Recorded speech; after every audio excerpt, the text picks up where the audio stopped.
सुप्रभात विद्यार्थियों। आज हम पाठ 5 पढ़ेंगे।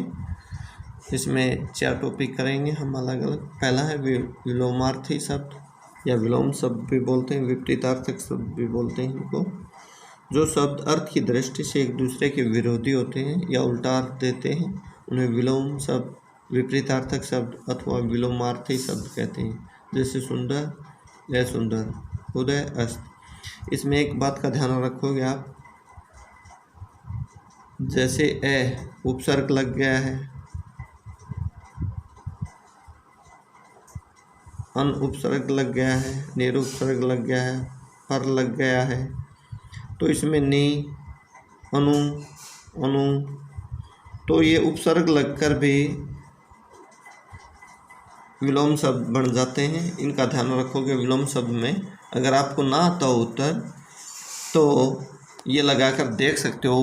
आप उपसर्ग ढूंढने की कोशिश करोगे इन शब्दों में, विलोम शब्दों में, तो आपके उत्तर आराम से मिल जाएंगे आपको।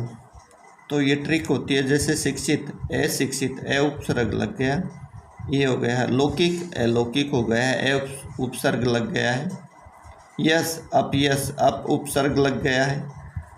प्रत्यक्ष, अप्रत्यक्ष हो गया है। तो इस बात ज्ञान, अज्ञान हो गया है। जय, पराजय हो गया, परा आ गया है। तो ये उपसर्ग लगाकर आप विलोम शब्द आराम से बना सकते हो अपने। अंधकार, प्रकाश, अनुकूल, प्रतिकूल, अनु की जगह क्या हो गया, प्रति उपसर्ग हो गया। तो ज़्यादातर उपसर्ग लगकर बनते हैं। अर्थ, अनर्थ हो गया है, तो ज़्यादातर में आपके लग जाते हैं उपसर्ग। तो ये सभी आपको ध्यानपूर्वक पढ़ने हैं और याद करने हैं।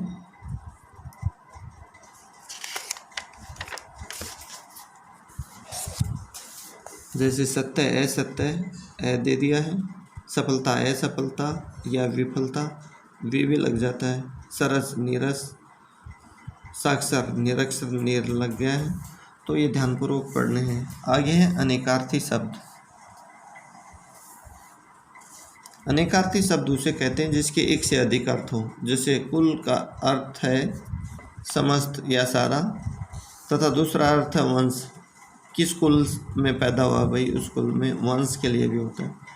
अंक, गोद भी होता है और संख्या भी। अंबर, वस्त्र के लिए भी करते हैं हम, आकाश के लिए भी। पर्यायवाची नहीं है, पर्यायवाची और इसमें अलग होता है। पर्यायवाची में समान अर्थ होते हैं, लेकिन ये अलग अलग वाक्य देखना पड़ेगा आपको किस अर्थ में प्रयोग हो रहा है। उत्तर एक दिशा भी है और जवाब भी है, तो वाक्य देखना पड़ेगा आपको कि भाई ये शब्द प्रयोग हुआ वाक्य में किसके लिए आया है। गोद, अंक आया है वाक्य में, तो गोद के लिए आया है या संख्या के लिए। तो इस प्रकार से आपको ध्यानपूर्वक याद करने हैं। कर हाथ के लिए भी होता है, टैक्स के लिए भी और किरण के। कनक, सोना, धतूरा और गेहूँ, तीनों के लिए प्रयोग होता है अलग अलग। घोड़ा अशोक के लिए भी होता है और बंदूक का भी एक घोड़ा होता है। शतरंज का एक मोहरा भी होता है घोड़ा। धातु, सोना, चांदी आदि। और क्रिया की धातु, क्रिया के मूल रूप को धातु कहते हैं। जैसे पढ़, लिख, खा, ना लगा दो कि क्रिया का सामान्य रूप बन जाता है। पत्तर, पत्ता भी होता है। चिट्ठी भी, समाचार पत्र भी। फल, खाने का भी फल है। चाकू या हल का फल होता है या परिणाम, इसका फल अच्छा नहीं होगा, परिणाम। फल ले आओ बाजार से, तो अलग अलग है। लाल रंग भी होता, बहुमूल्य। पत्थर, बेटा। वार, दिन और आक्रमण। कौन सा वार है भाई, उसने वार कर दिया, अमेरिका ने दूसरे देश पर वार कर दिया, आक्रमण। हरि, विष्णु, बंदर, शेर, सर्प, इन शब्दों के लिए प्रयोग होता है।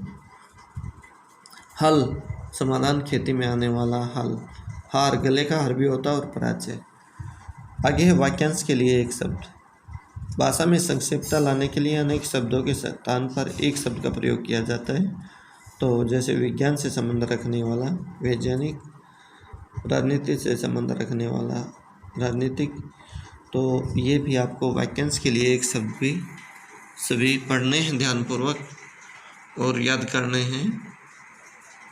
मैं ये आपको दिखा रहा हूँ, सभी ध्यानपूर्वक पढ़ोगे और इनको याद करोगे।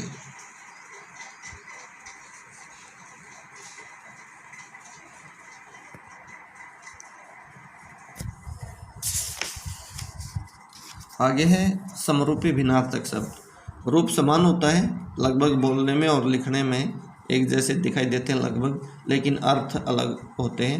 इनको श्रुति समभिन्नार्थक भी बोलते हैं, सुनने में एक जैसे लेकिन अर्थ अलग हों। अनल अग्नि, अनिल हवा। ये आपको इनके अर्थ याद करने हो और कुछ नहीं करना इसमें। ये सामने अर्थ दिए गए हैं कि एक किस्म से शब्दार्थ है ये कि भाई ये इसके लिए प्रयोग होता है, ये इसका अर्थ ये होता है। तो आपको ये सभी ध्यानपूर्वक याद करने हैं। समरूपी भिन्नार्थक शब्द मैं दिखा रहा हूँ आपको वीडियो में अच्छी तरह।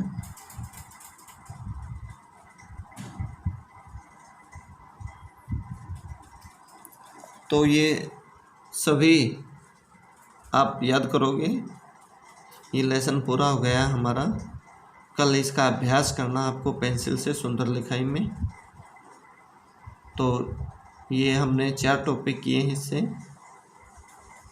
विलोम शब्द, अनेकार्थी शब्द, वाक्यांश के लिए एक शब्द और समरूपी भिन्नार्थक शब्द या श्रुति समभिन्नार्थक शब्द। ये चारों टॉपिक आपको बड़े ध्यानपूर्वक पढ़ने हैं और याद करने की कोशिश करोगे। रफ नोटबुक में लिख कर देखोगे आप।